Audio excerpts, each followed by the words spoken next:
Kuipers dan Edo kembali. Laga emosional di GBLA.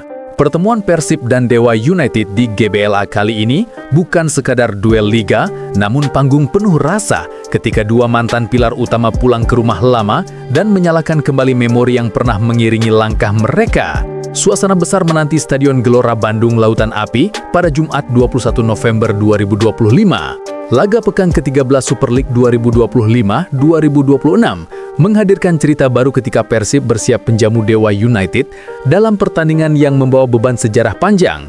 Kuipers datang sebagai figur kuat lini belakang sejak 2019 dengan 159 penampilan dan kontribusi stabil. Perannya membekas di ingatan bobotoh yang mengapresiasi kerja keras dan komitmennya selama bertahun-tahun. Cerita itu tetap hidup hingga kini. Edo Febriansyah juga menjadi bagian penting dengan 80 penampilan selama 2 musim. Energi dan mobilitasnya membuat banyak laga berubah arah. Kini keduanya kembali namun berada di sisi berbeda, membawa pengalaman yang pernah dibangun di Bandung. Pertemuan ini terasa emosional karena dua pemain tersebut kembali melangkah di rumput yang pernah mereka bela. Mereka akan tampil profesional untuk mendorong Dewa United bangkit, seperti ketika Piala Presiden 2025 di Sijalak Harupat berakhir imbang. GBLA dipenuhi puluhan ribu bobotoh dipastikan memberi atmosfer menggelegar. Dukungan besar itu menjadi dorongan dan pengingat bahwa setiap laga menentukan arah perjalanan panjang musim yang membutuhkan konsistensi tanpa henti. 2 hari menuju kick-off, Persib menjaga semangat setelah meraih kemenangan sebelumnya. Dewa United datang dengan motivasi memperbaiki posisi. Kedua tim membawa tujuan berbeda yang membuat tensi pertandingan semakin menebal. Dua mantan kembali ke rumah lama dengan cerita yang belum padam, sementara Persib melangkah dengan visi tetap kompetitif dan menjaga identitas permainan. Ambisi menjaga ritme positif menjadi alasan mereka menghadapi laga ini dengan fokus penuh. Pertandingan nanti bukan sekadar reuni, tetapi pertarungan yang membawa emosi dan tekad. GBLA menunggu dengan energi besar dan Persib siap menyambut tantangan ini untuk terus memberi kebanggaan bagi bobotoh sepanjang musim.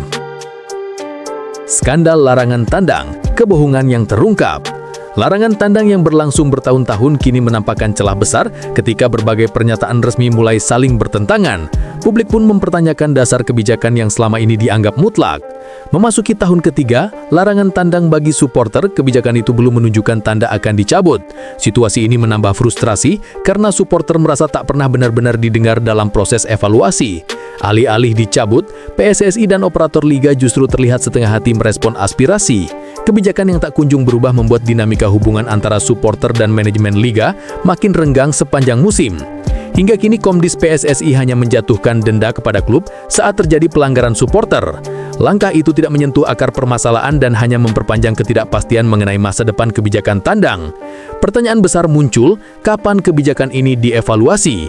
Pada Oktober 2024, Kementerian Pemuda dan Olahraga Indonesia menggelar seminar internasional di Bali dengan tema penguatan kohesi sosial melalui nilai-nilai olahraga dalam ketahanan komunitas.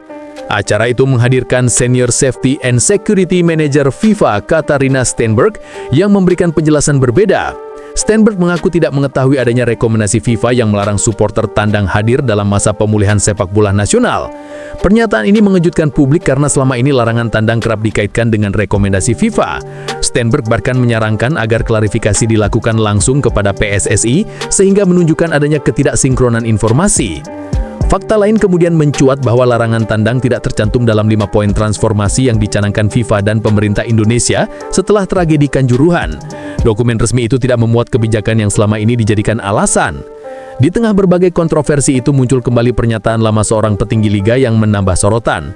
Saya hanya bersedia untuk dalam 2-3 bulan ke depan menjadi direktur PT LIB karena sejujurnya saya banyak kesibukan di luar sepak bola, ungkap Ferry Paulus 15 November 2022. Kutipan tersebut kembali menjadi simbol bagaimana arah kebijakan liga seringkali tidak jelas dan penuh inkonsistensi. Skandal larangan tandang kini membuka ruang bagi publik untuk menuntut transparansi lebih tegas dari seluruh pemangku kebijakan sepak bola nasional. Ivar Jenner tinggalkan Jong Utrecht menuju Persib. Keputusan Ivar Jenner meninggalkan Jong Utrecht langsung memicu spekulasi besar. Apakah gelandang muda keturunan itu akan mengambil langkah berani menuju Persib yang kini sedang aktif membangun kekuatan baru? Ivar Jenner memastikan tidak akan bertahan di Jong Utrecht untuk musim depan. Keputusan itu membuka babak baru dalam karirnya, sekaligus memunculkan pertanyaan tentang klub tujuan berikutnya di kompetisi profesional. Spekulasi mengarah pada kemungkinan bermain di Super League, kasta tertinggi di tanah air. Persib menjadi salah satu nama yang ramai dibicarakan karena kebutuhan lini tengah yang semakin besar dalam proyek musim mendatang. Sayangnya Ivar belum menjelaskan secara detail masa depannya. Gelandang muda itu memilih menahan informasi sampai segala proses benar-benar jelas, sehingga publik hanya bisa menebak arah langkah karirnya. Ivar memastikan dirinya tidak ingin memperpanjang kontrak bersama Jong Utrecht. Situasi itu menunjukkan ia ingin tantangan baru dan jam terbang lebih tinggi di kompetisi yang bisa mengembangkan permainannya lebih optimal. Super League bukan pilihan buruk baginya, karena banyak pemain keturunan sebelumnya sudah lebih dulu terjun membela klub tanah air. Nama-nama seperti Tom Haye, Eliano Reinders, Rafael Strowick, hingga Jens Reven menjadi contoh sukses. Pada momen tertentu, Ivar memberikan penjelasan penting. Situasi saya di klub untuk sangat ini sedikit berbeda. Ini adalah musim terakhir saya di klub, kata Ivar Jenner di Stadion Pakansari, Kabupaten Bogor, Selasa 18 November 2025. Ia melanjutkan, saya masih berada di klub kedua, sehingga saya tidak memperpanjang kontrak saya. Saya bermain lebih sedikit daripada musim lalu. Musim lalu saya tampil sebagai starter, jelasnya dengan nada tegas. Ivar juga membuka peluang lain yang memicu rasa penasaran publik. Sehingga ada kemungkinan bagi saya untuk pergi ke SEA Games 2025, dan saya mau tampil di SEA Games. Jadi, lihat saja, pungkasnya memberi sinyal besar. Dengan kondisi itu, kepindahan Ivar menuju klub baru tampaknya hanya menunggu waktu. Apakah Persib menjadi pelabuhan berikutnya? Masih menjadi teka-teki menarik yang terus berkembang seiring mendekatnya bursa transfer.